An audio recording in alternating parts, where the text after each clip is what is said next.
Welcome back to another episode of the Idle Talk podcast. My name is Jacob, and I'm here with my friend Peyton, who is currently not in the United States. Why don't you give a little life update and tell the people where you're calling in from? Yeah, so this is a very special version of the Idle Talk podcast, which is also why our content schedule has been a little bit different from what we would normally have. I'm currently in Taiwan, so we're recording exactly 12 hours apart. So at the time of recording this, it is about 1:30 in the morning for me, and it's just now in the early afternoon for you. So yeah, it's quite interesting. I only just now today was able to actually watch Survivor because Paramount Plus does not exist in Taiwan. So I had to VPN and do all of that I had to do a workaround, but I was able to watch the episode finally. And now we're here recording.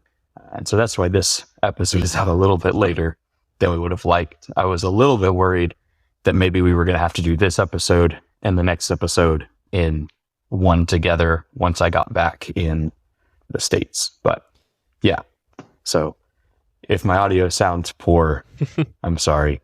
I'm in Asia right now, but gotta do what you gotta do. When work calls, you answer, I guess. Yeah. Obviously, we didn't watch this episode together because we're 12 hours apart. Jacob, what did you think of this episode? Because we haven't had a chance to talk about it.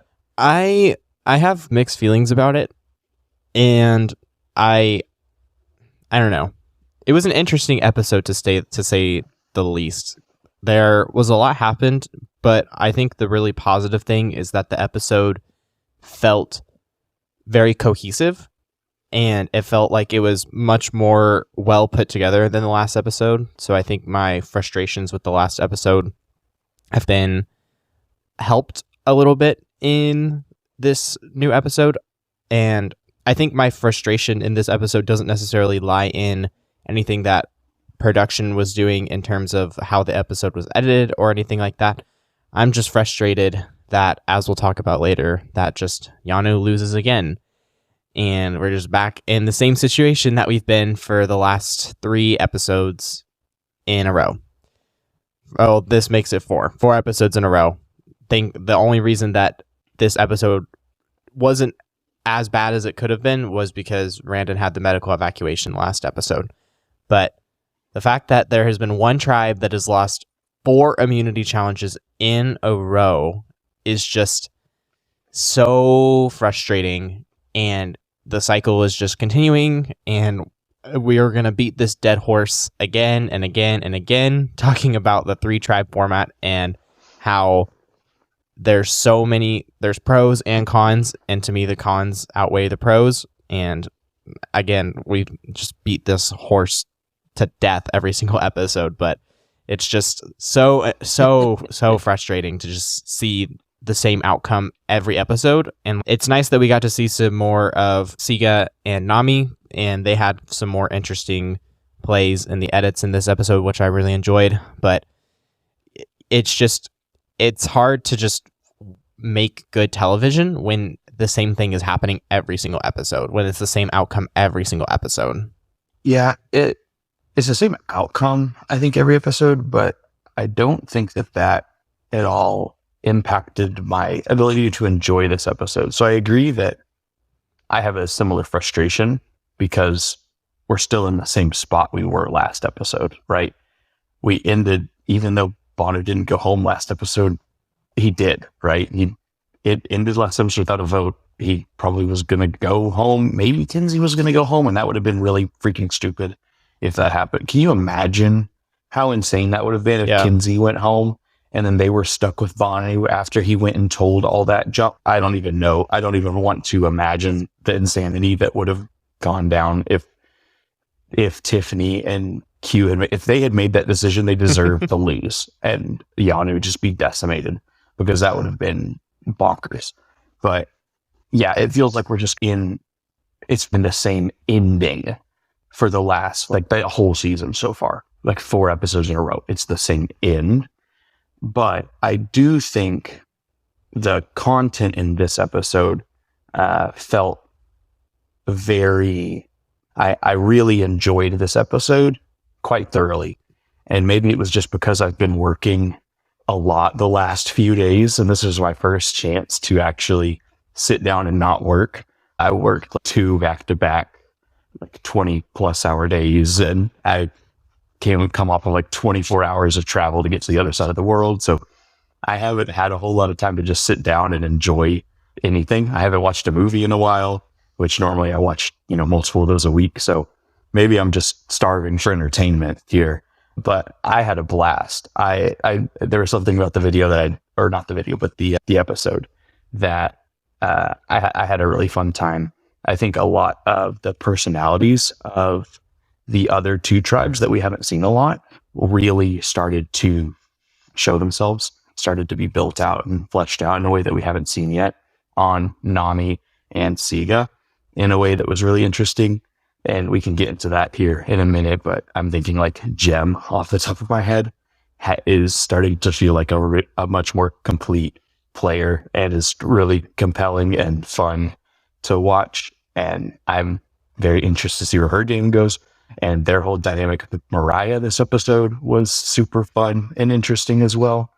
And so, yeah, and then Nami as well. There was a lot of interesting stuff happening over there. And just we actually saw all 3 tribes this episode, which was such a welcome surprise. After, if you didn't listen to our last recap episode, it was almost exclusively Yanu, which was pretty frustrating because it resulted in ultimately an episode where none of the 4 of them went home, and we spent the whole episode watching the 4 of them kind of nothing, which made it a very frustrating episode. So I enjoyed this episode a lot, and I think it kind of put everything back on track, where I felt like the season started off really strong in terms of the episodes being really enjoyable. And now I think this kind of gets us back on course, while the game itself isn't necessarily playing out in the way that I love mechanics wise. I think that it's playing out on TV, at least in a way that I think is entertaining to watch. Yeah, I see where you're coming from. So I think we can probably just move into talking about the content of the episode. So the episode starts off and we're on the Yanu beach. It basically, the episode starts off exactly where the previous episode ended. They basically start this episode with Jeff revealing the news that Randon went home. So after Jeff walks away, Bhanu immediately goes, guys, I completely messed up. I went on this journey and told them that Kenzie is the mastermind and that Q and Tiffany, y'all are a pair. And I understand why Bhanu told the people what he told them. Granted, I think it was a bad move, but he was certain that he was going home, so I kind of get it and I understand it. I don't understand why on earth you would then tell your tribe mates that you did this, because, it's probably going to come out eventually, but that telling them is you're condemning yourself. You are immediately labeling. He was already being labeled as a liability and a lifeline, but now he's cementing himself at the bottom and cementing that no one wants to work with him. Yeah. And it's very, very, very easily expressed by how mad Tiffany and Kenzie got at him, because there was a moment where Kenzie snapped at him and Bhanu went walking away and was being all pouty. And then Kenzie was like, man, well, I gotta go do damage control, and had to go and apologize to him and reassure him. So yeah, I don't know. We've talked more. We've talked a bit about how we feel about Bhanu. I'm interested to see how you feel about him as a person and a player, because I like him as a person, but I just think he's not a good player at all. It's funny. You said something. I should have typed it out as you said it, because it made me giggle internally, because you said basically when Bhanu, he told them, he shouldn't have told them, right? Because that puts you on the bottom. But Bhanu doesn't know that, right? And that's the thing, is that Bhanu doesn't know how Survivor works. And so this is where now this episode confused me a lot on a lot of levels, because Bhanu called himself a Survivor superfan twice. Once in the episode and once in his confessional. And I distinctly remember in that 60-second promo that he said he was not a superfan and that his partner was a superfan and introduced him to Survivor. And maybe we need to go back and rewatch that and we just misunderstood him, because that was my impression of him. And if I don't know what's true anymore, because he said he's a superfan and he's watched every season of Survivor, and I don't believe him. I don't believe he's watched every season of Survivor. And if he has, he's not paid attention. And maybe he has watched every season of Survivor, and maybe he has paid attention, but he's watched it because his partner is a super fan and really loves Survivor, and he thinks it's entertaining, but he just doesn't he's not watched it thinking through it like thinking through it like we are, right? Thinking through it in a way of, these situations. If we were in their shoes, what would we do? He's just not putting himself in that scenario. So to go back to your question, what do I think of Bhanu as a person? I think Bhanu is an incredibly kind soul, and I think that he's a very nice person, but I do not think he's cut out for the game of Survivor. And honestly, I'm surprised that he was cast. I get that he's a different kind of player, and so he would create interesting dynamics, but I think that it's unfair to his tribe to put someone like, I think that that's incredibly unfair in the game today, to put someone who doesn't know how to play Survivor on the tribe. Now, if you were going to put a Bhanu on all three tribes and make that the twist, okay, let's talk about that. That could be interesting. I don't know how you actually do that, but okay. But I think that they had to have known. Like the producer, they know, you have to know that when you go in, that this dude does not understand how the game works on a deep strategic level. And they also know that even if you aren't the most strategic person, you have to know some level of strategy. At the very least, you have to know that you can't say everything you think. I think that Yanu was handicapped from the beginning with Bhanu, and it's insane that he lasted as long as he did, given that. And that it doesn't help that they also had Jelinski, who absolutely just shot himself in the foot. And then they got unlucky with Jess, who I think, if it weren't for circumstances outside of her control, and just the way the game unfolded for her, I think she could have had a very different game, and just the dynamics with her tribe. It just played out incredibly. Like, I think their tribe was just super unlucky, and then they got Bhanu. So I think they were just shafted by production. And so that's my real issue, is that Bhanu was, at this point, I don't know why Bhanu was allowed to be on the show. And so I haven't listened. I don't know if you've listened to this week's On Fire. Obviously, I only watched the episode a little while ago.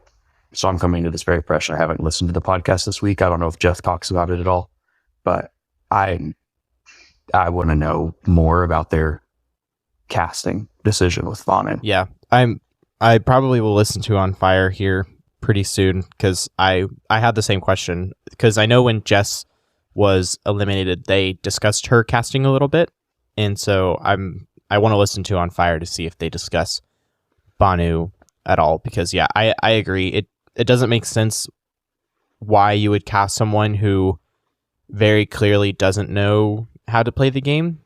And I mean, granted, we don't really know all that goes into the casting process, but I would have to assume that they can get a general sense of the idea of if they can just even play, like if they even know how the game plays. I have to believe that that is something that casting is going to be able to infer from someone during the casting process. So yeah, it's really unfortunate that he was such a detriment to his tribe, and yeah, it sucks to just keep seeing them lose. So honestly, that's why I'm just really excited for next episode, now that it's just down to them three, to see how it shakes out from here. So yeah, but yeah, it doesn't help that the other three, or that the other two tribes have knowledge from Bhanu. I'm interested to see if the three of them are able to spin it in some way. I don't think there's any shot they can, but I do want to see what they're able to do now that there's the three of them, because I do, like, I still believe one of the three of them is going to win, and I think it's going to be Tiffany. And I want to talk about that more later, because I think she had some really awesome moments in this episode. So moving on, some cool stuff that I really liked seeing was, we talked a little bit about being able to see the other tribes. So the main thing that happened on the Green Tribe this episode, the name just slipped my mind. Siga, yeah. Siga. The main thing that happened on Siga was Jim, in the previous episode, had found the Beware advantage, but then she sends her tribe on a wild goose chase by re-hiding the little information, the Beware information, in a tree stump. And so her entire tribe spends an entire day like digging out this tree. Like, they dug it out to the roots. And yeah, it seems like multiple days that they spent. It seems like they did it and then they went back another day. And I think it was funny. I don't know if Ben was actually the first person to say something, but in the edit he was. That Ben was the first person to be like, yo, maybe this was like planted by someone and it's already been found. So Ben is on to something. And I know Charlie had a confessional where he was like, I can't remember exactly what he said, but basically there are two things that are always true in Survivor. And I know one of them was Jeff will never make something impossible, basically, something along those lines. Mm-hmm. So he is also a little suspicious about the fact that this might be planted and not real.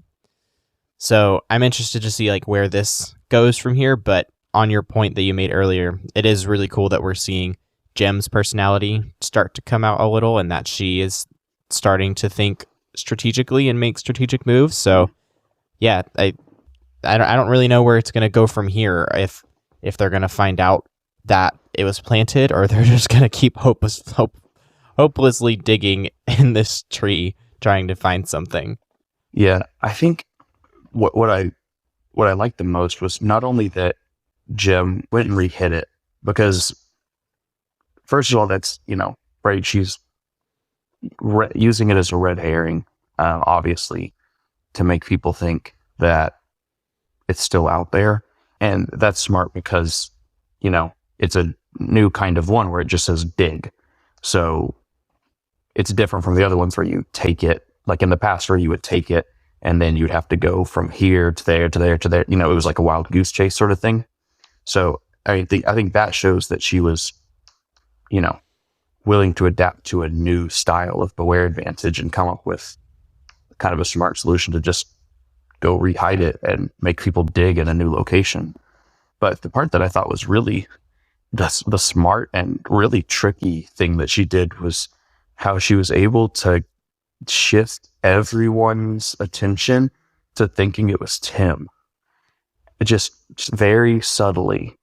And that, I think that really is the key, is that it seems like she is not only in a power position of, having the Beware advantage that could potentially be an idol, but she's also a key influencer in the tribe to be able to point people towards, point suspicion towards someone that she wants, which I think that makes her a huge threat, and nobody seems to see it right now.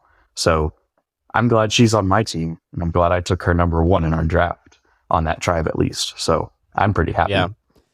Well, sadly, one of your higher drafts turned out to be kind of a dud. So I don't know.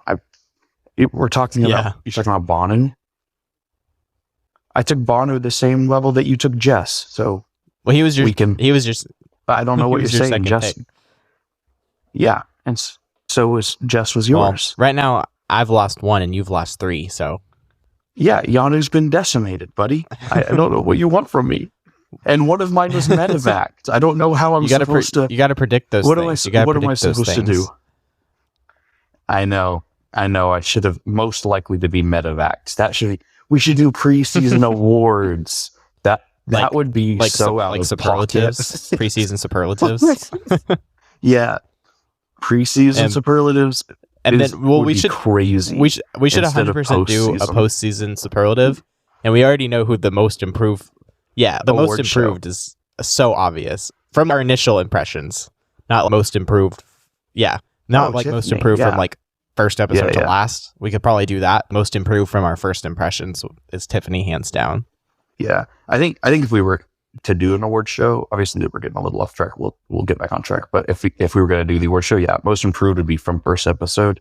And right now, from first episode, I'm trying to think if there's anyone I didn't like in the first episode, or that I didn't like in there. Actually, no. Most improved, I would say, is Charlie, because Charlie, I actively disliked his video.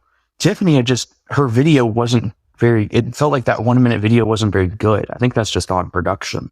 It just wasn't enough to know anything. Charlie's video, I just felt like I just didn't really like him. But now I think that he is most turned around his personality on me, except, and maybe we can pivot into the reward or, oh no, wait, that was the I know what you're talking about. We'll talk about that later. Yeah, he made me upset again. I don't like him anymore. I know what you're talking about. He was so cringe. Okay. Yeah, well, we can talk about it. So, if you want. I know you probably loved it. It was so cringe. I mean, I thought it was funny, but I was also like, I thought it was cringe. I thought it was funny, but I thought it was cringe too. Yeah, it was. I thought it was so stupid. We'll talk about it later.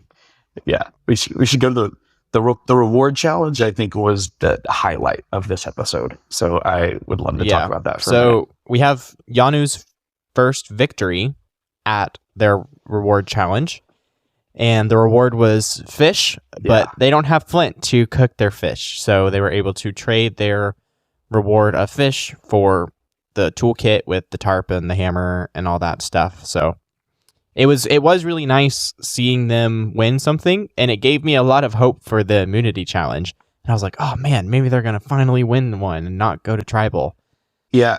Well, so some of the key things, like when they all roll, even if we back up a step, when they show up to the reward challenge, Yanu, just like when they stepped up to the reward challenge and they're standing on the mat, all 4 of them looked pissed. Like they looked like they were ready to go murder someone. Tiffany had her arms crossed. She has never looked more swole. Like she looked huge next to cute. Like all 4 of them looked just determined. And I was like, oh my God, they are about to win. I immediately said they're going to blow through this challenge and dominate, because all 4 of them looked like they were out for blood. And then they did, and I was so happy. So I thought that was really cool. But I literally wrote in my notes, it looks like they just want to kill everyone there. It was actually insane. And I was really happy that they won. Seeing them smile at the end was great. It was the first time I feel like I've seen that tribe smile the whole show, which, I mean, like Survivor, it's about strategy and it's about, surviving and all this stuff. But I mean, it's about the people too, and we want to see them have fun. And so we've talked about this before, like when you're watching people suffer, it's not fun TV to watch. And so watching the same tribe get beat up and beat up and beat up, it's not fun, So getting to see them finally smile and enjoy themselves for the first time all season was actually like a really awesome moment that I enjoyed a lot. And then I want to ask you about, I think, the other really significant part of the reward challenge, and that would be your boy. I know. Hunter. Oh my gosh. Just I have lots of thoughts because this challenge and the other one. Both challenges this episode. It was insane watching him basically win this challenge for his tribe. He basically was a lone ranger in this challenge for his tribe. Dominate, like, he obviously didn't come in first, but carried his tribe on his back. It was insane. I wrote this in my notes twice because he did it in both challenges, but he is so good at challenges. I would say he is too good at challenges. I don't know how he's not the first vote at the merge. I wrote that exact thing down. I said, how is bro not going to be the very first vote post merge? I don't see how the second he loses an immunity challenge, he's not the first vote out if whatever Nami alliance they have isn't the majority. And even then, I could see them blindsiding him. I really like him. I wish he was shown more in the edit. I feel like for how dominating he is in challenges, he's pretty invisible in the edit. And so I like him a lot, but I really don't know how he's gonna make it through the merge. But I guess on the subject of Nami, this is probably a good segue to talk about what all was going on with them throughout the episode. And the kind of biggest thing was just Tevin getting kind of fed up with Soda and realizing that she could be a very strategic player. And honestly, I can't remember who. I think it was Liz. Liz said that if Soda gets to the merge, she has like a straight line to the final tribal. And I don't see that. I do see Soda as a very like sociable player, and she likes talking to everyone and things like that. But I just don't see the threat that they're seeing, really. I don't know. I don't know what your thoughts were. I mean, obviously we're not on the island, but I think that I don't see Soda as being a threat to win the game, but I think Soda, from what we're seeing, is clearly playing the game way too hard. And that is a threat in and of itself enough to get her out of there. What I really liked, and this ties back into Hunter, was his little confessional where he said that he was like, basically, when Tevin approached him about Soda, he was like, that's fine with me. You want to get out your other number ones? I'm cool with that. I want to be closer to Tevin. That's great for my game. It was the first time we've seen a strategy moment from Hunter. And so I liked that it wasn't just challenge guy. We actually got to see strategy guy. And that was a good thing that we actually got to see that glimpse. And I do still think they're showing us just enough of Hunter that he could, this is getting way too in the weeds about a winner edit, but they're sticking to the pattern where we are seeing just enough of him that he could still be like the winner, right? That they're giving him some confessionals. They are showing him in challenges very heavily because he's dominant in challenges. And they're teasing at his strategy, showing his core alliance. So that way, once the merge comes and the confessional count starts going up, we know how it was set up there. And they have already established his backstory early. So that, I mean, he already has the groundwork laid down to potentially be like, okay, from an editing side of things. But yeah, that's getting into the weeds of it all. But I did like that he's thinking of it strategically like that. It seemed very interesting that everyone in the tribe was just like, let's get out of soda. I don't think it's going to be that clean when they end up having to go to tribal, but because I think Venus probably realizes that something's going on and then is going to see that, okay, if they all want to get out soda, then I'm next. So that means soda is my only hope. And so I need to let her know that she's the vote. And then she tries to figure something out. You know, that's where my brain's at. But I don't really know what's going to happen. But that would be my thought if they end up going to tribal. But I think there's a chance Nami just doesn't go to tribal council until the merge. I think that's very likely that they go in with 5. Yeah, I agree. I think it's very likely that I'm interested to see I'm interested to see what happens next episode, because nothing was teased. Like no tribe swap or merge was teased next episode. So I'm curious to know, are they just going to have another immunity challenge? And if Yanu loses, they're going to be down to 2 people, which would be absolutely insane. I cannot imagine them not doing a tribe swap. I really, really, really cannot. I just don't know why. Right now, you're sitting at an even number, right? 3, 5, is that right? And 6. Quick math. Yeah, 14. Yeah, you're 8. It's not 6. divisible by 3. Yeah.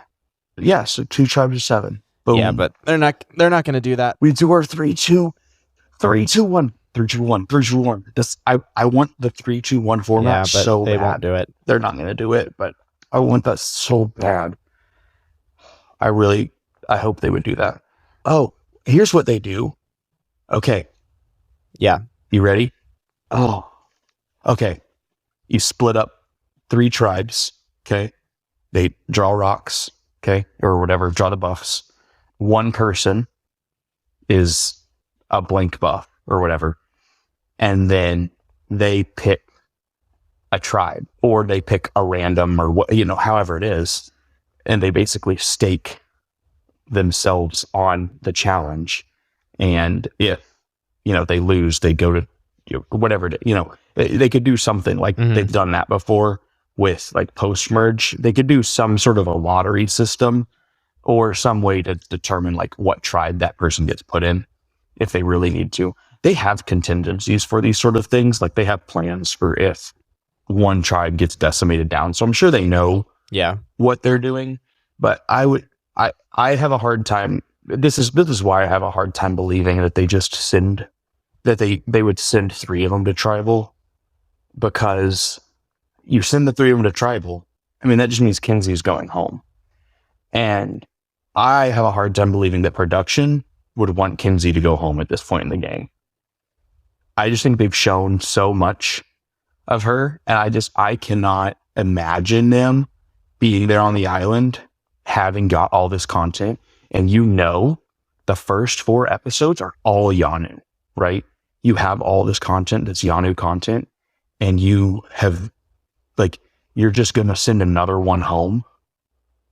I don't know why you wouldn't be saying, okay, we've got to do something to try to at least give the 3 of them a shot to stick around. Like, why would we get rid of a third of them? That doesn't make sense to me. So I hope that they're thinking ahead like that. I would imagine they are, but I guess we'll see. I'm going to be pissed if they do a challenge and Yanu has to go to tribal council. I agree, because then the game is just not. I mean, granted, Survivor is not fair. That's the whole point of the game, is not to be fair. But at the same time, I think everyone needs the same opportunity to succeed in the game. And I don't think that's possible for the current state right now. Yeah, and I mean, that's also even like in these challenges, right? Yanu now at this point, right? There's 3 of them. If they have to compete, especially if they were to do reward and say they did reward and immunity, which they won't, they'll just do immunity. But reward and immunity, there's 3 of them. They have to compete in both. And the other tribes, they're cycling players. They have people who are fresh. Only half of Siga, they have half of them have to compete. So they are just, as a whole, they're just so better equipped. And they can pick and choose for the challenge, right? Okay, hey, we want to put in these 3 people to go play these 3. It's just such an unfair advantage all around for the other tribes. And the fact that it's a kind of production that put Yanu in this hole, I think, with not entirely, it's not all production's fault, but it's enough production's fault, I think, that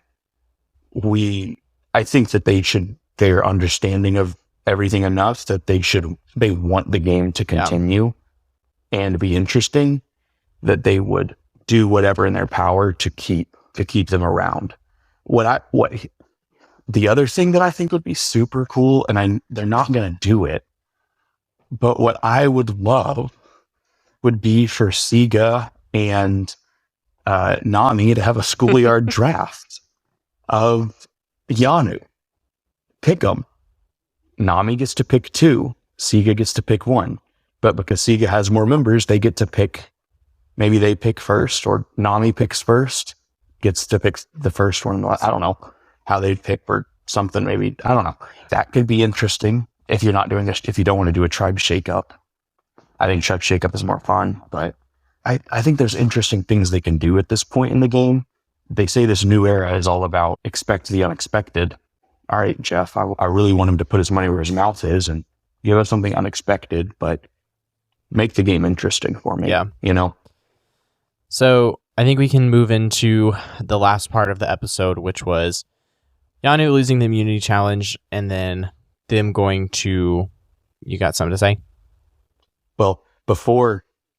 I think there's one moment before that I think is worth mentioning, and it's the fact that Mariah can't jump.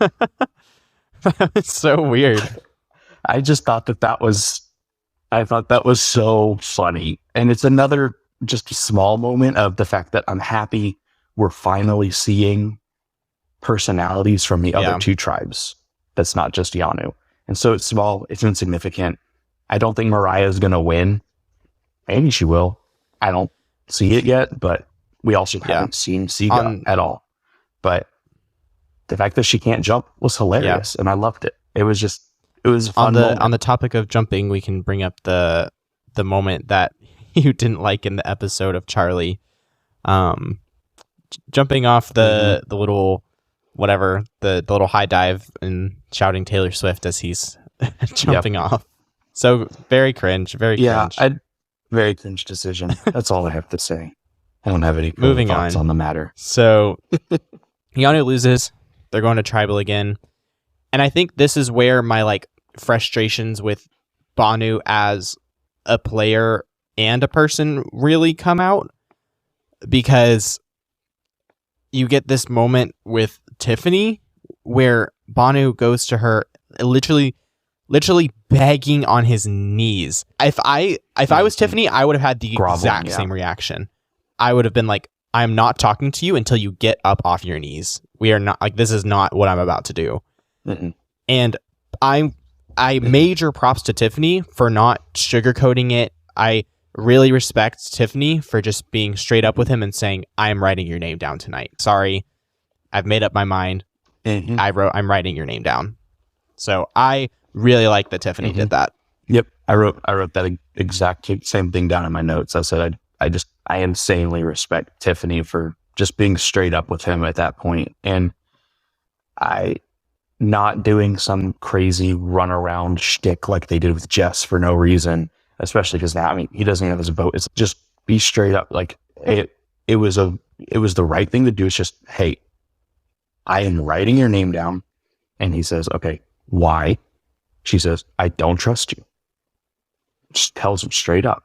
And it was just, it was blunt, but they understood, and it was a real moment. And it was really in that moment, I already have, we already said last week that Tiffany right now, I just think Tiffany's going to win. That moment right there was like, that's the winner moment. I just think Tiffany's, I at this point, if Tiffany doesn't win this season, I don't care what else happens. I think Tiffany is coming back Survivor season 50. If they ever do any returning seasons, like Tiffany, I think is going to be one of the most memorable players from this season. I just think she has the potential to go on some sort of insane run this season. And I think she wins. Right now, that's the impression that I get, is that she's going to have a really good game, because that was like a really like legit Survivor moment, just that I respected a lot. Yeah, I agree. And I just agree with everything you're saying. I think Tiffany's really gearing herself up to have a successful rest of the game. I think how successful her game is from here on out depends on how people interpreted the information that Bhanu gave them, and if they perceive her as a threat with Q and they want to get her out because of that. I think that's what her game hinges on.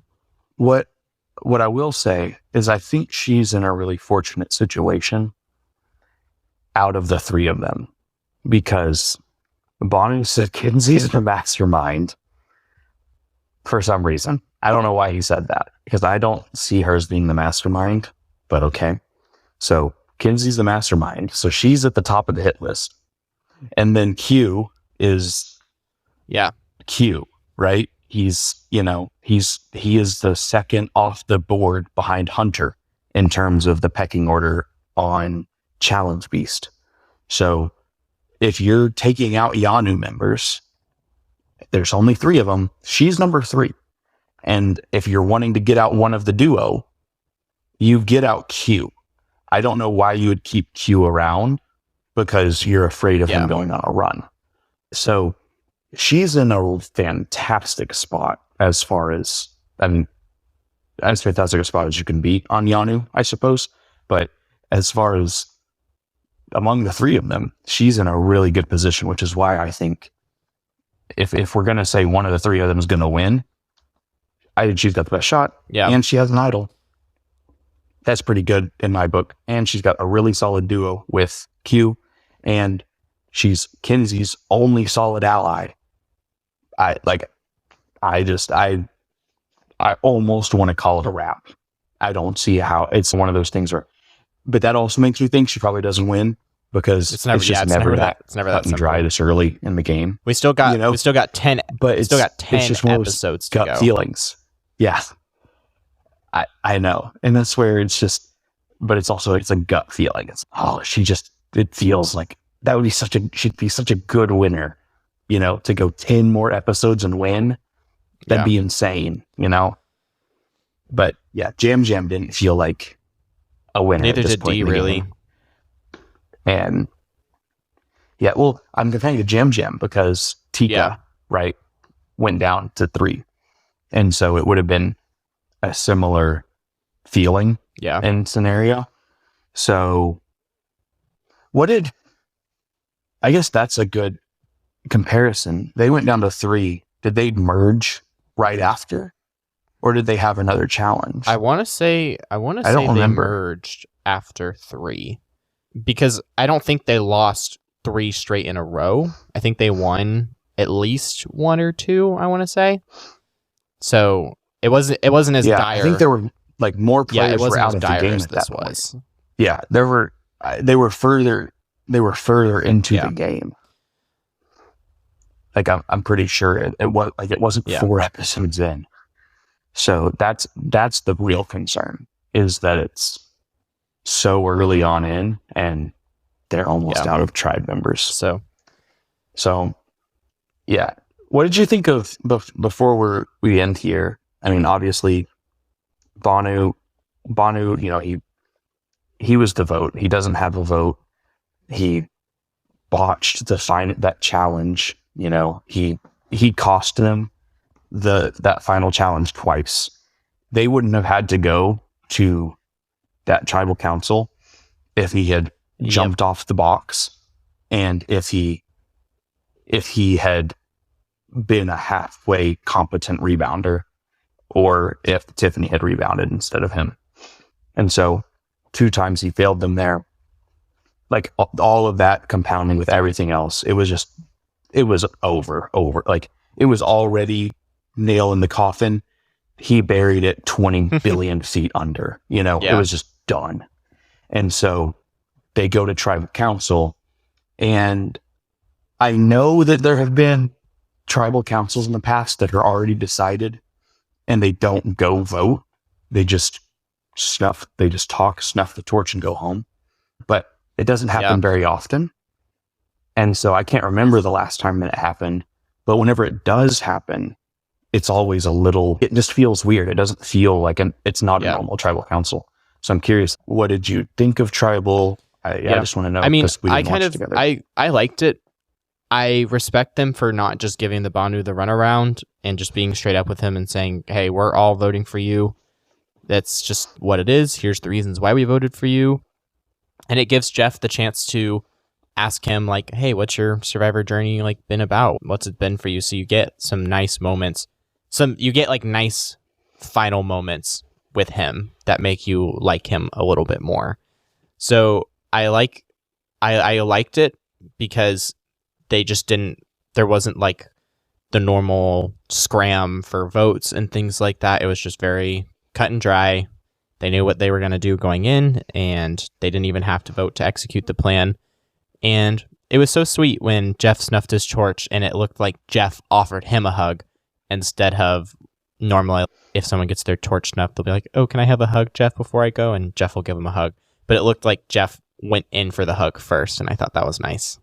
Yeah, I think that the end of this episode felt very emotional, which is fitting because Bhanu is...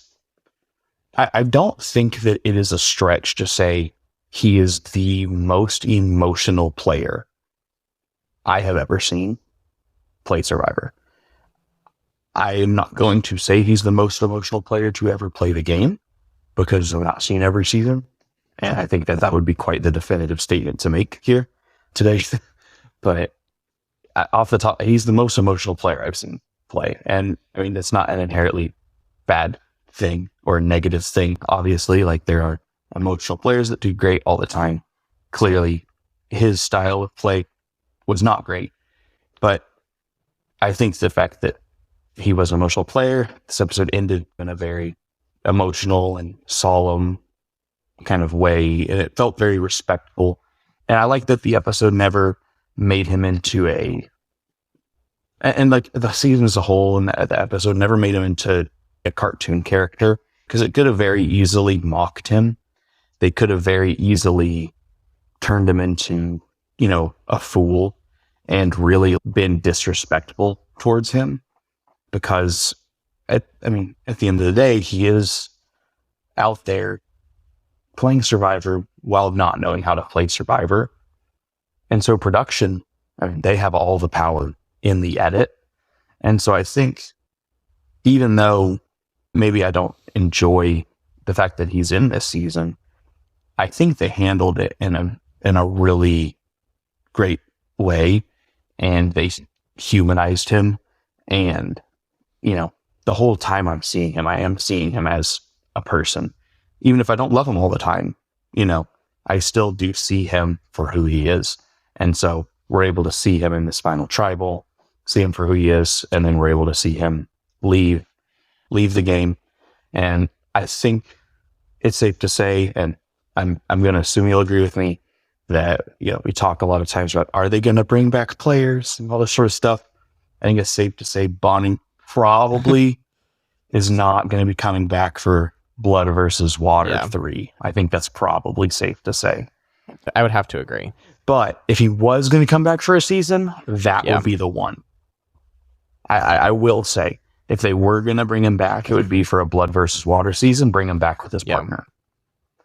I think that would be the most compelling one, because his partner's the one, his partner's the one that got him into Survivor. So that would be the only reason to bring him back. But I think it's probably safe to say he's not going to come back on Survivor. It's ever. Also just people who get voted out pre-merge don't usually come back, just because it's hard to make a big impression when you're only there for not even half the time.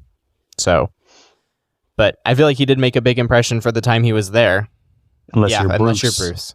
But yeah, do you have anything else you want to say about episode 4 before we wrap up here? No, I think we hit everything I wrote in my notes. I think it was a really good episode. I think that it ended the way I would have guessed going in, but everything that happened in the episode, I would have never predicted what went down in the episode. And so I think that it was really good and I enjoyed it a lot, but I'm very, very nervous for Kinsey moving into her future. Because I'm not optimistic that the homegirl's gonna make the merge, unless there's a tribe swap. She's not making the merge. I just don't see that happening unless the three of them can go on some sort of insane run. I just don't know what's gonna happen. If Yanu doesn't win, we'll see. If they do a normal immunity challenge, they don't do any twists, and Yanu loses, I don't see how Kinsey doesn't go home. But we'll see what happens next episode. But anyways, I'm really interested to see what they do. Me too. Well, thank you for tuning into this week's episode of the Idle Talk podcast. Our schedule's been a little messed up while Peyton is traveling internationally, but he'll be back in the States here pretty soon, and we hope to get on more of a regimented, back to our original schedule after that, and continue. We're watching through Season 3 Survivor Africa, and we have one more episode about Survivor Season 2, The Australian Outback, coming out here soon. And we are going to be continuing our post-episode recaps and reviews of Survivor 46 as they're coming out. So stay tuned for those episodes, and you can check us out on social media at Idle Talk Podcast on TikTok and Instagram, and check us out wherever you listen to podcasts. Thanks for listening.